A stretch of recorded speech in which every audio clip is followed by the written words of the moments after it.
ఇక జగిత్యాల జిల్లా కొండగట్టు ఆంజనేయ స్వామి ఆలయంలో 3 రోజులుగా హనుమాన్ చిన్న జయంతి జాతర ప్రారంభమయ్యింది. ఈ వేడుకకు సుమారు 3 లక్షల మంది భక్తులు పాల్గొనే అవకాశం ఉంది.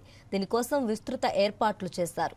హనుమాన్ దీక్ష తీసుకున్న భక్తులు కొన్ని రోజుల కిందటి నుంచే ఆలయానికి చేరుకోవటం ప్రారంభించారు. పాదయాత్ర కూడా కొందరు వస్తున్నారు.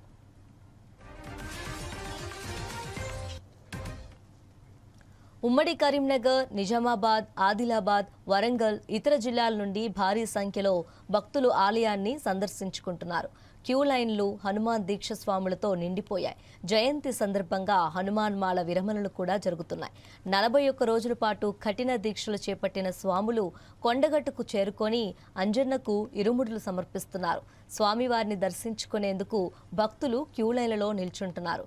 జై శ్రీరామ్, జై హనుమాన్ అనే నామస్మరణతో కొండగట్టు మారుమోగుతుంది. కొండగట్టు కేసరి వర్ణంగా మారిపోయింది.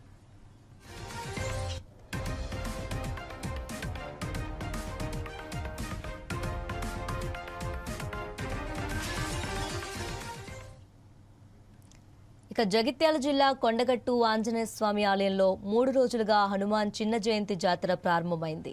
ఈ వేడుకకు సుమారు 3 లక్షల మంది భక్తులు పాల్గొనే అవకాశం ఉంది. దీనికోసం విస్తృత ఏర్పాట్లు చేశారు. హనుమాన్ దీక్ష తీసుకున్న భక్తులు కొన్ని రోజుల కిందటి నుంచే ఆలయానికి చేరుకోవటం ప్రారంభించారు. పాదయాత్రగా కూడా కొందరు వస్తున్నారు.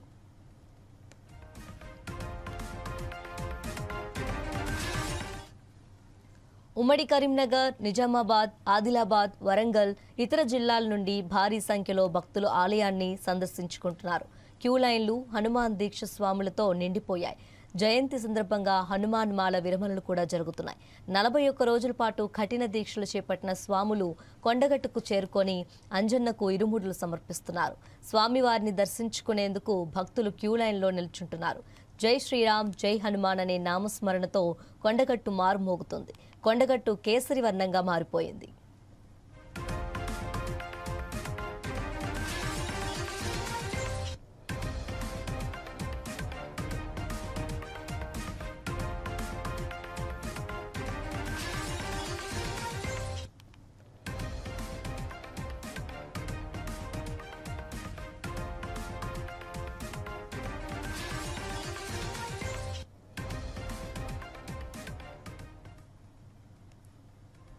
భక్తుల రద్దీని దృష్టిలో ఉంచుకొని కొండగట్టుపై వాహనాల రాకపోకలపై పోలీసులు ఆంక్షలు విధించారు.